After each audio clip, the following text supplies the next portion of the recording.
Salah satu teori komunikasi massa adalah Four Theories of the Press. Tokoh dari Four Theories of the Press adalah yang pertama, Fred Siebert, lalu Theodore Peterson, dan Wilbur Schramm. Latar belakang dari teori ini adalah falsafah pers dijelaskan dalam buku berjudul Four Theories of the Press yang diterbitkan oleh Siebert, Peterson, dan Schramm di Amerika Serikat.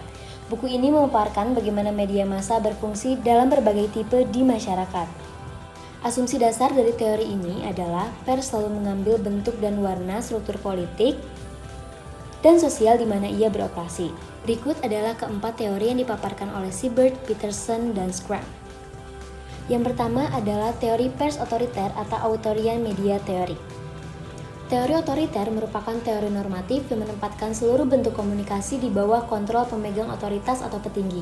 Pada teori ini, komunikasi satu arah lebih menekankan pada instruksi dan kebebasan suara juga dibatasi. Kritik terhadap teori ini adalah adanya penekanan untuk bebas berpendapat, tertutupnya kesempatan untuk berkreasi, dan negara memiliki kontrol yang sangat besar dalam penyensoran media. Di Indonesia, salah satu contohnya adalah TPI yang dulu dimiliki dan dikuasai oleh anggota keluarga Soeharto pada zaman Orde Baru. Selain itu, di zaman Orde Baru seluruh media dituntut untuk sejalan dengan kebijakan pemerintah. Jika tidak, media tersebut akan mendapatkan sanksi. Saat ini, banyak sekali saluran televisi atau media massa yang dikuasai oleh para petinggi untuk kebutuhan politik. Contohnya adalah RCTI, MNC TV, dan JTV yang dikuasai oleh Partai Perindo. Teori pers liberal.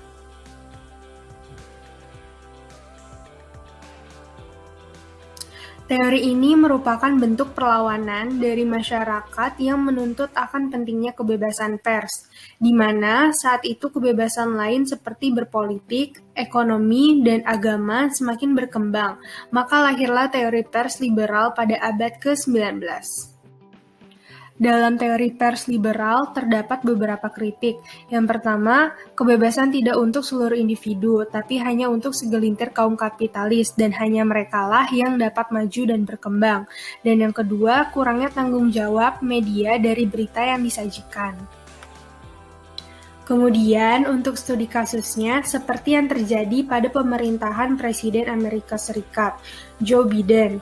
Ia berjanji akan mengutamakan keterbukaan dan tidak mengekang kebebasan pers, karena di masa Trump, kebebasan pers sangat terancam.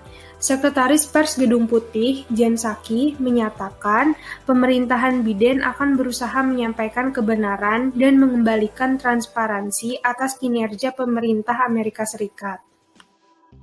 Social Responsibility Theory muncul sebagai protes terhadap kebebasan mutlak teori pers liberal atau libertarian yang mengakibatkan kemerosotan atau turunnya moral masyarakat. Teori ini merupakan pergeseran dari teori liberal. Kritik pers tanggung jawab sosial.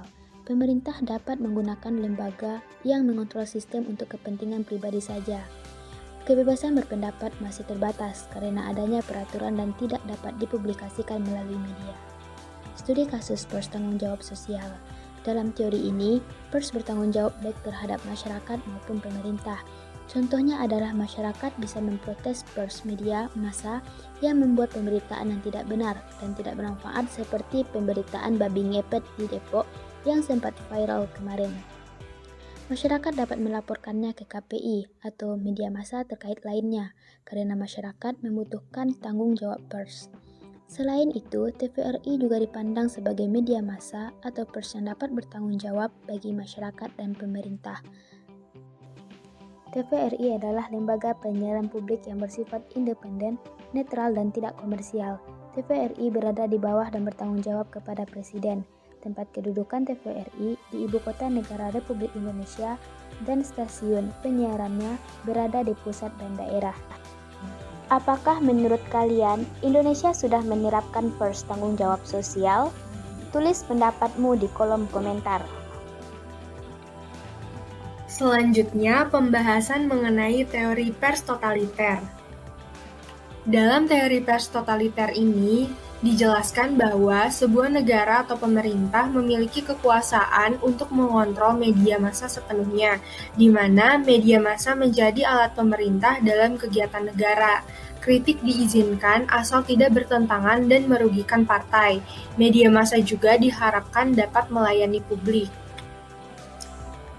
Dalam teori pers totaliter ini terdapat sebuah kritik karena perlu izin dari pemimpin partai untuk pers dapat mengkritik sehingga tidak semua berita dapat disiarkan secara apa adanya dan para pemimpinlah yang memberikan izin terhadap berita yang tidak merugikan partai atau organisasinya. Untuk studi kasusnya, seperti yang terjadi pada Pers Korea Utara, sebuah negara komunis, di mana pemerintah memiliki wewenang untuk menyensor atau mengedit dan berhak untuk menindak secara keras terhadap jurnalis dan sebagainya yang melakukan kritik terhadap tujuan atau kebijakan yang dibuat oleh pemerintah Korea Utara. Pers hanya ditujukan untuk mendidik masyarakat dengan tujuan tertentu yang ditentukan oleh pemerintah.